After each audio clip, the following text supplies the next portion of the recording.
Continuing on with chapter 22, now we're talking about individual diseases. So, psychosis will be the first one that we're talking about. So, it's just basically a state of delusion in which a person is out of touch with reality. Causes include mind altering substances, intense stress, delusional disorders, and then schizophrenia as well. These affect people because they live in their own world. They have their own reality of what's true and what isn't, and then their feelings that are associated with that. Schizophrenia is a very complex disorder. It's not very easily defined or treated because it occurs so late in life. Your typical onset is early adulthood, and then it continues to progress, and symptoms become much more prominent over time. There are some influences that are thought to contribute to the disorder, so brain damage, genetics, and then psychological and social influences. Some of the symptoms, patients have delusions, hallucinations, a lack of interest and pleasure, very erratic speech. Oftentimes they get paranoid as well. So how do you deal with a patient that's experiencing a psychotic episode? Determine if the situation is dangerous. Call for help if you need it. Clearly identify yourself and why you are there. Be calm, direct, straightforward. Maintain emotional distance from your patient. So don't get caught up in what they're feeling. Don't argue with them. Definitely explain what you would like to do before you do it. Most patients were just going to say, hey, I'm going to do this. With somebody that's in an acute psychosis type stage, you want to give them a little bit more time. And then involve people who the patient trusts. Oftentimes, there'll be a very small percentage of people that the patient will truly trust. And so kind of enlist their help to get the patient to cooperate with what you're trying to do. Excited delirium. So delirium is impairment in cognitive function that presents with disorientation, hallucinations, or delusion. Oftentimes the patient is very agitated, they're restless, they have irregular physical activity.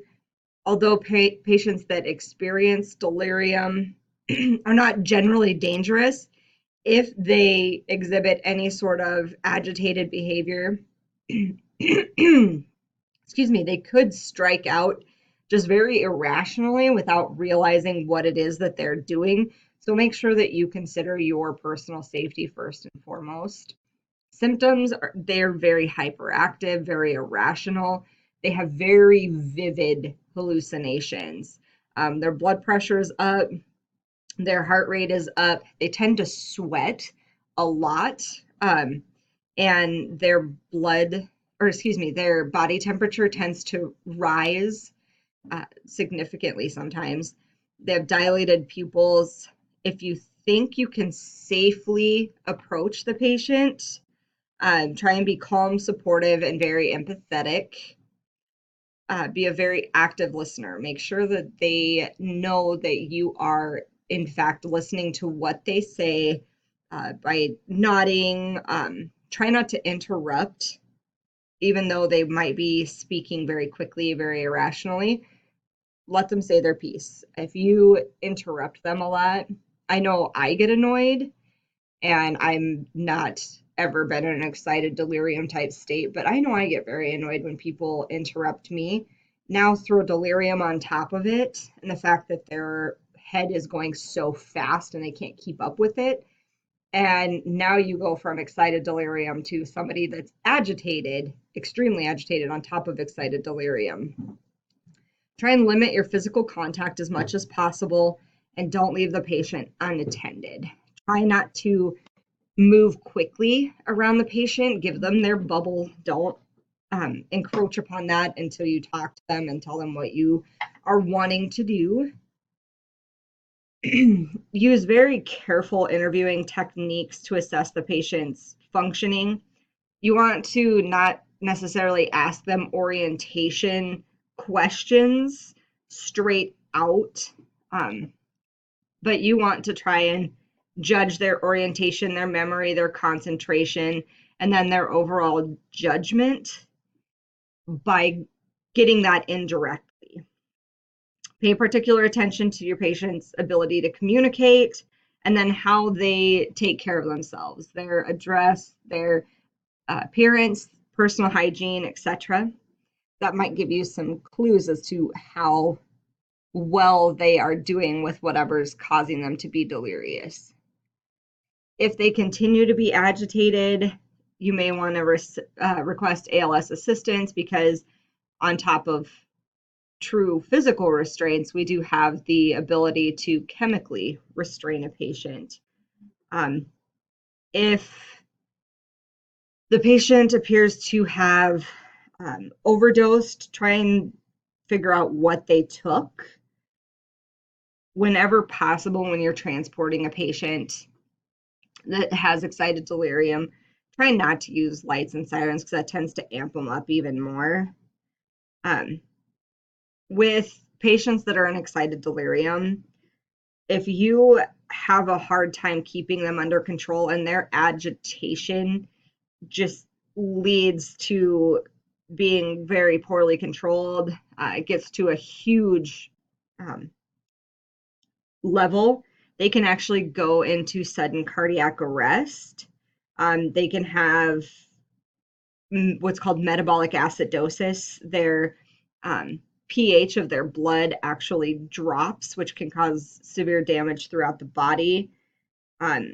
We don't like using physical control measures unless we have to, especially tasers. And then we have to be very careful with how we restrain a patient, because they can have what's called positional asphyxia, where how they are positioned, where their airway is, can actually cause them to suffocate, essentially. So restraints. We should all know how to create and follow a restraint protocol. It's going to vary system to system, so make sure that you know what your policy is. You should know what is an appropriate restraint for you to use, the types of restraints, and then how to appropriately care for a patient after they've been restrained. There's also typically state laws that govern restraint use in healthcare.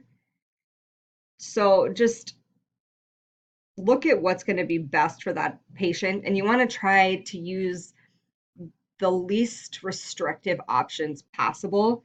So softer restraints are typically what we're going to use pre-hospitally. Those could be sheets, wide wristlets, chest harnesses, but they're often softer material. Hard restraints are plastic ties, handcuffs, leather restraints. We don't use these a whole lot in the pre-hospital setting. But if a patient is restrained with handcuffs, that officer is coming with. So once they place the patient either under arrest for their safety or for something that they've done, the patient or the cop is coming with the patient. So there are several risks with restraining a patient. You have to make sure that you're properly trained. If you restrain somebody without the authority in a non-emergency situation, you open yourself up to a lot of legal allegations. So assault, battery, false imprisonment, violation of civil rights, and I also mentioned kidnapping earlier.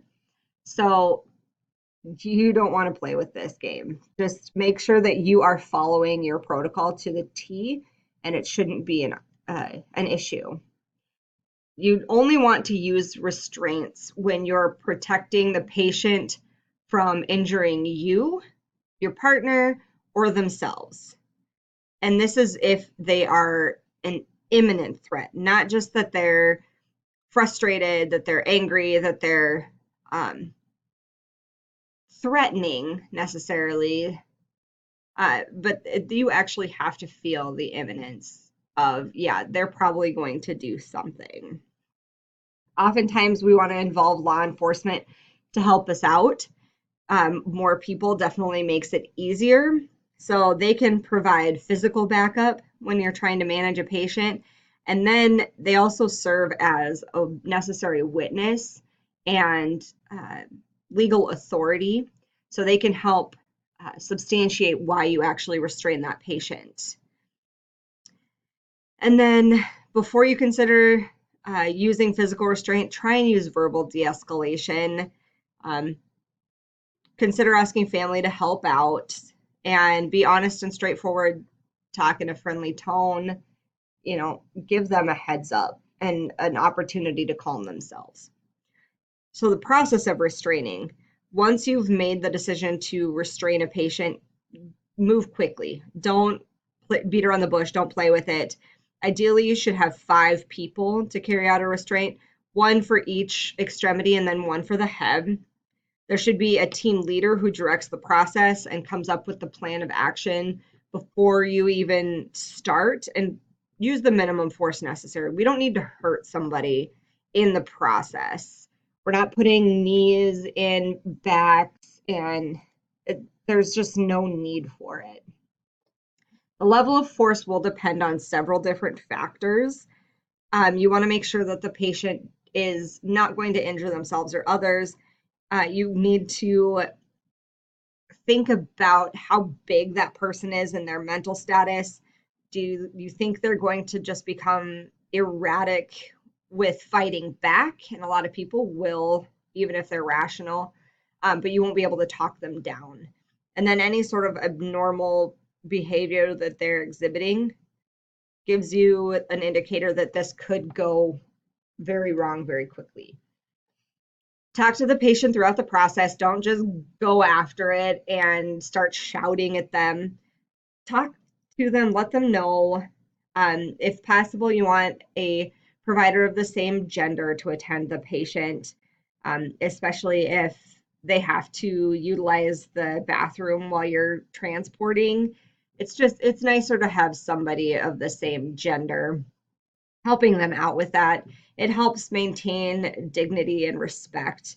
You've pretty much taken a lot of that away from them by restraining them. And so you're trying to give a little bit of that back. Never leave a patient that's restrained unattended, ever. Avoid direct eye contact, respect the patient's personal space until it's necessary to actually go in and take them down. Try and wear appropriate PPE. Patients that are being restrained tend to spit, so it's always a good idea to have on some glasses or a face mask just in case. Never put anything over the patient's face, head, or neck. If they're spitting, you can put a surgical mask very loosely over their mouth. If the patient attempts to bite, a hard cervical collar can be placed, just because then they don't have as much range of motion with their neck. But when you are restraining somebody, our kind of position of choice out in the field is going to be 4 point, not 5. The 4 point is both arms, both legs. A 5 point also puts one across the chest, and we prefer not to do that. But we typically put one arm up above their head and one arm down to the side. If you put both either up or both down, then they can use the same muscle groups to try and get out of it. If you put one up and one down, then they're fighting against each other and they're not going to get as much force behind their movements. You can have some pretty big problems with patients. They can throw up, they can have problems with their blood pressure. So just make sure that you're continuing to reassess, frequent checks of circulation, and oftentimes your protocols are going to state how often that you reassess. Typically, it's going to be every 5 minutes. We'll continue on in the next one.